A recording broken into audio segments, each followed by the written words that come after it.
Assalamualaikum, selamat pagi teman-teman. Jumpa lagi ya bersama saya Sumanto dari Jamblang Studio. Episode kali ini kita akan lanjutkan tutorial yang kemarin. Kemarin kan kita udah belajar bagaimana caranya menjahit kerung lengan ya. Sekarang kita akan lanjutkan untuk jahit bagian sampingnya ya. Ini sampelnya teman-teman. Nah, sebenarnya ini video request dari teman-teman yang komentar di channel Jamblang Studio. Nah, ini minta dibikinkan untuk jahit sampingnya biar nggak jitet ya. Jadi biasanya teman-teman kalau jahit di bagian samping sini, ini saya belum jahit. Nah, ini di sini ya, di ini ke sini itu di bagian ketiaknya itu suka jitet. Nah, itu kalau terkadang ada dua kemungkinan pertama kampuhnya terlalu banyak, kedua mungkin cara jahitnya yang belum tepat. Nah, terus bagaimana yang tepat? Yuk kita mulai tutorialnya.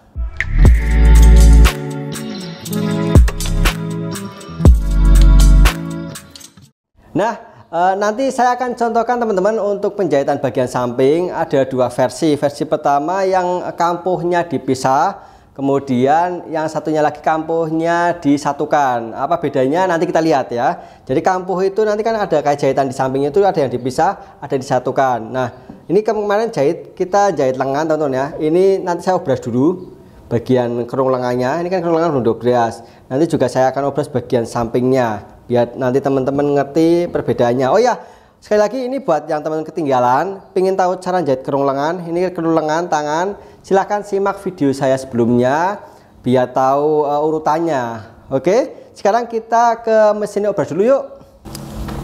Nah, setelah kemarin saya jahit lengannya, bagian kerung lengannya teman-teman ya, bagian yang ini, nah ini sisi dalamnya itu mau saya obras dulu, nanti kita lanjutkan untuk bagian sampingnya. Kita obras dulu bentar.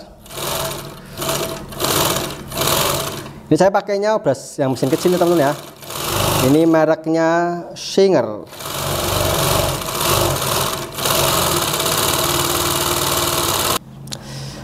Mohon maaf teman-teman, untuk mesin saya itu agak seret ininya.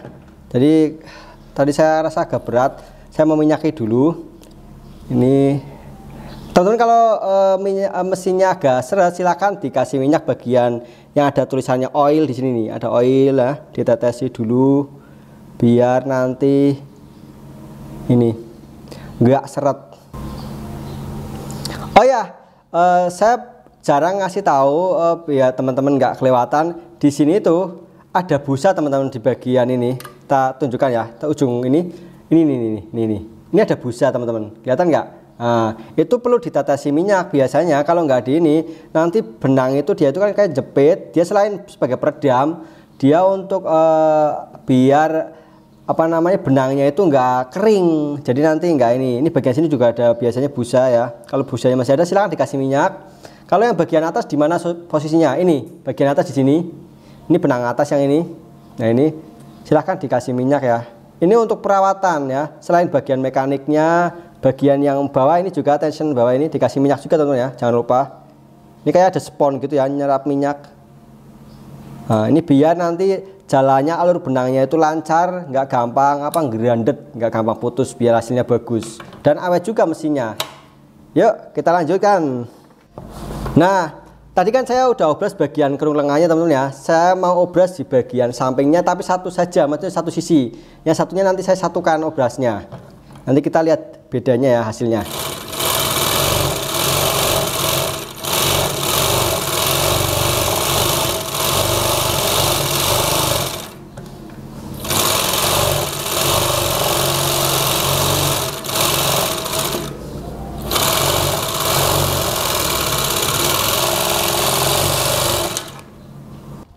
Nah, ini udah 12 teman-teman ya. Tadi saya obrasnya itu ada bagian yang belum saya obras.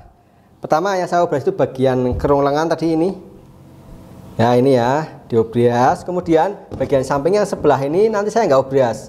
Saya nggak obras dulu, mestinya obrasnya belakangan. Nanti biar teman-teman ngerti bedanya. Ini nggak saya obras ya, samping ini. Nah yang satunya, yang tadi itu, ini saya obras tak puter-puter. Gak apa-apa ya, pelan-pelan ya. Belajarnya biar ngerti bedanya itu nanti hasilnya. Nah ini tak obrasnya tak pisah. Sebenarnya bagusan yang mana sih? sebenarnya disatukan pun nggak masalah, tapi biar teman-teman ngerti nanti perbedaannya lebih detailnya. Nah, untuk bagian obrasan ini saya arahkan ke bagian sini kampuhnya teman-teman. Nah, ini nanti ada maksudnya biar nanti ini nggak narik ya. Yuk sekarang kita lanjutkan ke meja jahit, kita praktekkan langsung, kita lihat hasilnya. Oke, nah saya ulangi lagi ya. Saya obrasnya tadi saya pisah teman-teman. Bagian paling penting itu di sini teman. Jadi saya jelaskan, nanti saya contohkan. Yang paling penting itu bagian ketiak. Kalau jahit itu kampuhnya itu, ini kan ada kampuh. Nah ini teman-teman kalau jahit kan dari sisi lengan sini. Ini kampuhnya itu diarahkannya ke arah sana. Ya, kalau misalkan jahitnya belakangan, nah diarahnya ke sana. Ini kita jahit. Kita coba dulu ya. Jahit dulu. Kita nggak kasih belahan samping ya, kita soalnya ini fokusnya lebih ke untuk ini bagian ketiak. Cara jahitnya juga seperti ini teman-teman, jangan ininya belok ya, lurus. Walaupun ini kan sebenarnya bidang belok tapi dilurus, ditarik lurus, disamakan bagian bawahnya. Pastikan kalau ngobras kampuhnya udah diarahkan ke sana dulu. Kalau disatukan, kalau dipisah seperti ini, soalnya nanti hasilnya itu beda.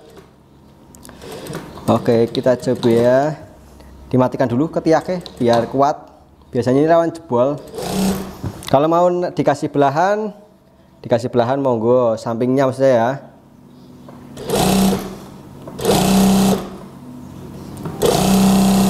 Dan kalau jahit bidang lurus seperti ini yang panjang teman-teman, biar nggak narik, usahakan teman-teman ini kan ditarik belakangnya biar dia itu nggak mengkeret. Paling kalau teman-teman pakainya mesin hitam gitu ya, harus ditarik ya belakangnya ya, biar bantu jalannya ini gigi. Ini saya sepertinya pakai jarumnya kegedean, tapi mungkin teman-teman nggak merhatikan ya, nggak ketahuan. Nah harusnya itu kampuhnya itu arahnya ke sini. Kampuh yang maksudnya yang ini ya, ini diarahkan ke bagian lengan teman-teman. Tapi biasanya kalau yang nggak otomatis kan biasanya kalau dari sini ketarik ya. Yuk kita praktikkan yang sebelah satunya. Kalau secara yang jahitnya itu, kalau yang bagus yang paling gampang itu dari bawah. Cuman kalau dari bawah kan susah ya. Dari bawah itu samping bawah ya. Nah ini yang kesalahannya itu di sini. Kalau jahitnya asal nanti dia itu njitet. Oke, contohnya ini disatukan. Nah kalau misalkan misalnya obras sampingnya itu disatukan gimana mas? Emang nggak masalah? Enggak, sebenarnya sih nggak terlalu bermasalah asal kampuhnya nggak terlalu lebar. Kampuh itu ininya ya, sisa jahitannya ini.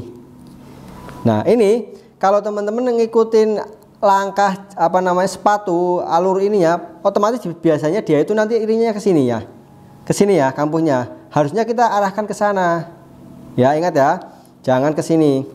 Kalau nanti ke sini dia itu nanti jitet. Yang bawahnya nih saya coba ke sini juga ya, nanti dia itu kayak ketarik jadinya. Kedua, usahakan bagian ininya kampuhnya ini jangan narik banget ke sini, dia diratakan saja gitu ya. Tapi ini contoh yang salah teman-teman. Kalau yang salah nanti dia itu narik jitet, karena teman-teman berusaha meluruskan ininya. Saya nggak matikan ya, takutnya nanti malah bongkarnya saya susah. Nah biasanya kan gitu ya, kalau gampangnya jahitnya ya, apalagi buru-buru biar cepat, otomatis dia ketarik sepatu gitu ya ke sininya, alurnya gitu. Harusnya kampuhnya itu diarahkan ke bagian lengan, kampuh yang bagian ketek itu.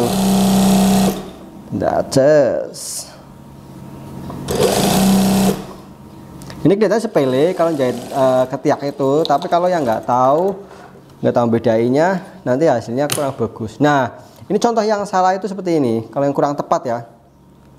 Ini bagian lengannya, ini kampuhnya itu ke sini arahnya ya. Kalau yang bagus ya harusnya itu ke sini. Nah ini ke sini ya. Ayo sekarang kita obras dulu, nanti kita lihat hasilnya dari sisi luar. Tak obras dulu ya, bentar.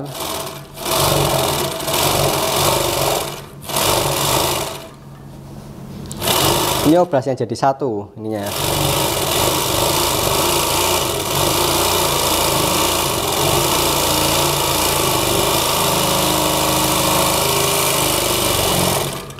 Nah, ini teman-teman ya hasil jahitannya, jahitan sampingnya. Saya coba jelaskan. Sebenarnya kalau dilihat itu nggak kentara banget, tapi kalau dirasakan, dipakai itu jitet banget. Nah, yang bagus jahitan itu sekali lagi yang seperti ini. Ingat, ini saya udah setrika. Kalau bisa teman-teman kampuhnya itu dibelah. Dibelah itu yang seperti ini, kampuh sampingnya. Jadi nanti biar ininya itu nggak narik.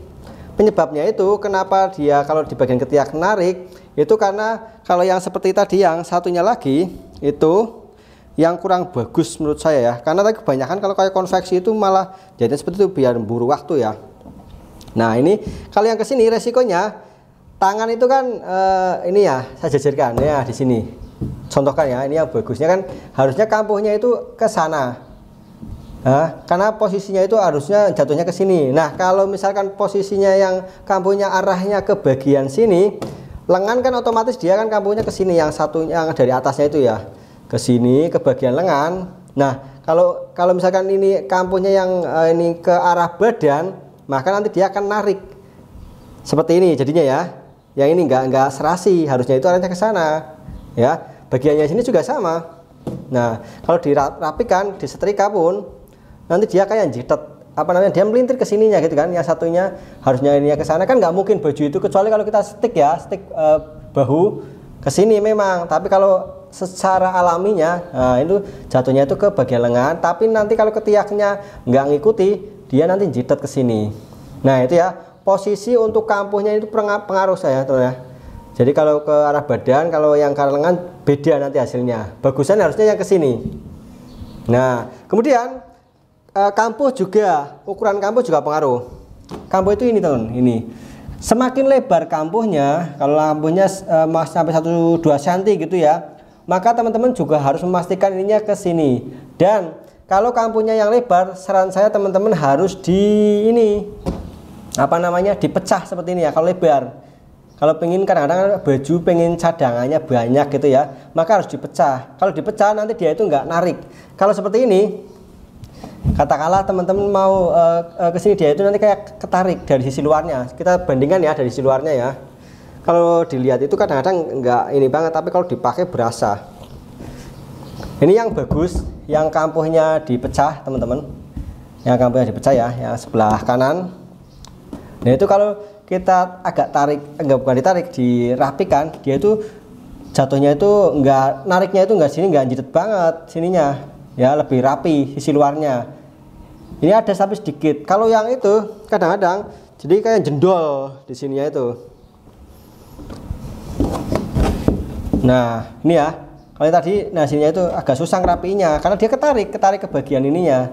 Makanya teman-teman kalau yang ini jahitnya di sini itu nggak bisa rapi, ketiaknya itu apa narik. Kalau dipakai itu, dipakainya juga ganjel di ketiaknya ya. Jadi prinsipnya seperti itu ya. Kalau jahit ketiak, kampuhnya itu diarahkan yang tepat. Yang tepatnya itu kemana? Ke arah badan. Kecuali teman-teman mau bikin stick balik atau stick apa namanya tindes gitu ya, seperti PDH. Arahnya kampuhnya yang ini harus diarahkan ke bagian ke sana ininya. Kemudian kalau misalnya kampuhnya lebar untuk bagian samping, usahakan dipecah seperti ini. Jadi diobras dulu baru dijahit. Tapi kalau misalnya kampuhnya cuma 1 cm, disatukan nggak apa-apa ya. Semoga membantu teman-teman. Oh ya, jangan lupa kalau jahit bagian ketiaknya ini juga harus ketemu ya. Nah, perapatannya ini ya, ini kelihatan nggak? Ini kan ada sini, harus ketemu, jangan sampai panjang sebelah. Soalnya nanti pengaruh, dia itu nanti bisa narik gitu posisinya. Ya, seperti itu ya. Ini kelihatan sepele, tapi ini sangat penting sekali. Kalau untuk jahit kemeja atau jahit baju wanita pun juga sama saja, seperti itu. Silakan kalau ada yang kurang jelas tanyakan di kolom komentar ya. Nanti insya Allah saya bantu jawab. Saya Sumanto bersama Jamblang Studio, belajar menjahit jadi lebih mudah dan menyenangkan. Assalamualaikum warahmatullahi wabarakatuh.